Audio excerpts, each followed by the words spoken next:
So what we've got to do is make that change in those standards. That's where the shifts happen. It doesn't happen any other place. And I'll give you a very simple example. If you want to know the difference in people's lives, it all comes down to what are the things that are musts for you versus shoulds. So let me tell you this. We said to have an extraordinary life, you got to have an extraordinary psychology, right? Extraordinary psychology means you got to live in an extraordinary state.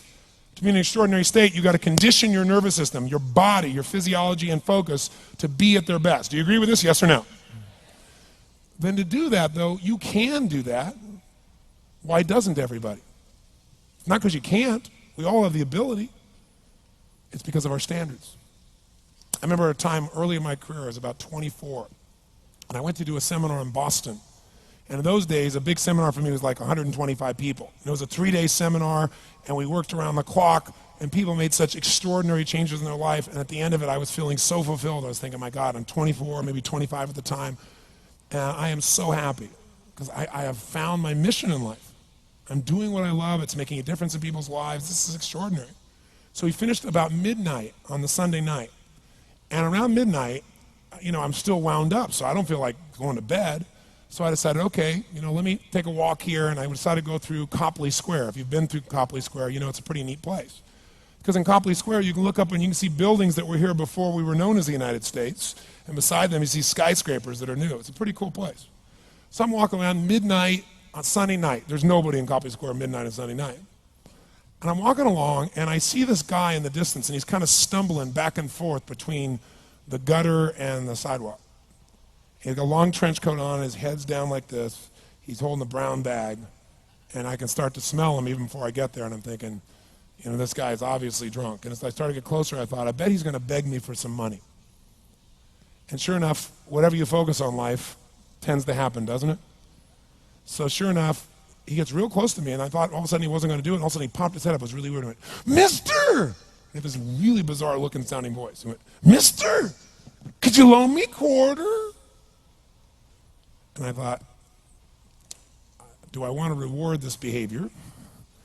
And then I thought, I don't want him to suffer. Do you have this dilemma sometimes? Like, I'm not here to judge. So years ago, I finally decided I always just give. Even if the person's pulling a scam, that's for them to deal with. If I have the ability, then I give. And so I thought, but could I teach him something? So I asked him a question back. I said, is that all you want is a quarter? So he goes, yeah, just one quarter. One quarter changed my whole life. One quarter. I said, really? He said, yeah, one quarter. So I reached in my pocket, and I pulled out my money clip. And in those days, I was very young, just starting to succeed. And my original mentor was a man named Jim Rohn. I don't know, how many have heard of Jim Rohn? Anybody? Yeah, he's a great guy. And Jim told me, he said, Tony, look, you've come from a poor background. You got a poor psychology. You got to change it. He said, you don't have any money, so pretend you do. He said, start training your brain, condition it. He said, go save all your money, get $300 bills, and put them on the outside of your money clip, even though you only have $5 in between them.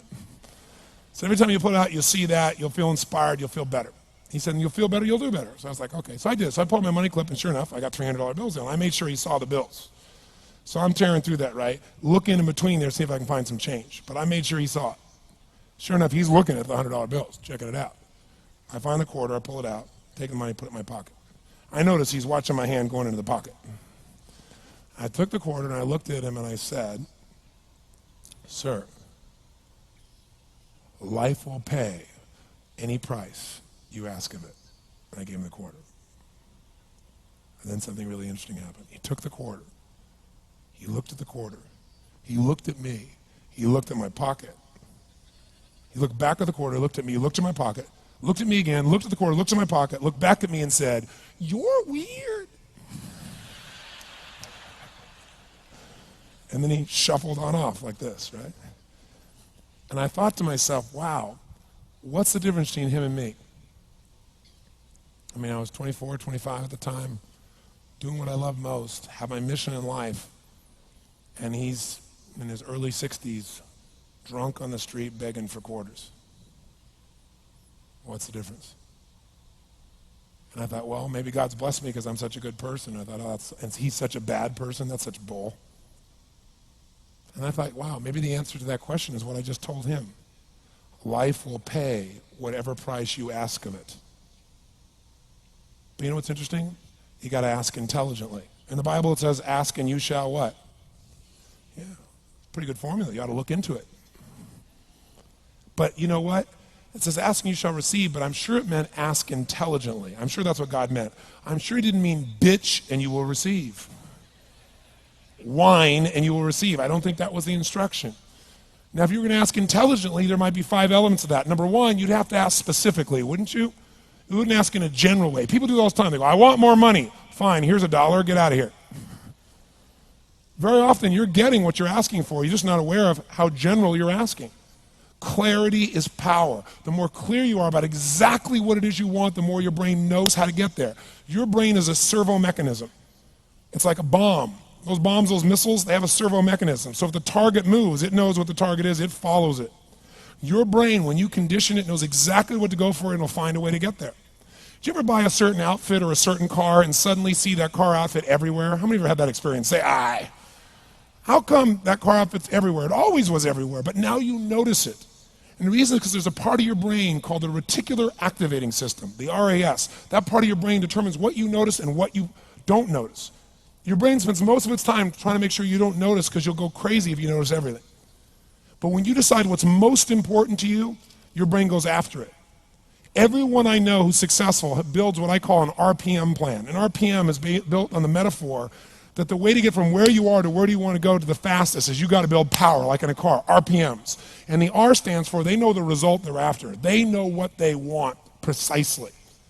If you don't know exactly what you want or you let yourself get beyond that into something general, you're not going to achieve it. Clarity is power. You got to know the specific result you're after. What do you want? If you can't answer that question right now in your personal life, in your body, in your relationships, in your finances, in your spirituality, then you're not going to be as fulfilled as you want to be. Today we're going to have you answer one of those questions at least. The second part of it, you got to know P, why you're doing it. Because you know what? You may get a big goal. As soon as I want to make $1 billion. I want to bring peace to the earth. Why? Because as soon as you come up with a goal, all the obstacles show up. Unless you've got enough emotional drive to break through that, you're never going to discover what it really takes. So you got to get yourself past that. And the way to get past that is have enough reasons. Reasons come first, answers come second. This man did not know what he wanted. He did not have enough reasons.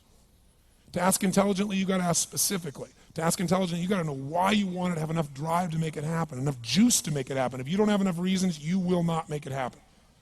And the M is, what is your massive action plan? What is going to get you to actually follow through? Because the first plan's not going to work and the second plan's going to work, so you better have enough plans that if the first two don't work, you still got something else. Otherwise, you're going to be having excuses why it didn't work. So asking intelligently requires that. So if we're going to be extraordinary in our results, we've got to be in an extraordinary state. We've got to know what we want and we've got to go use it.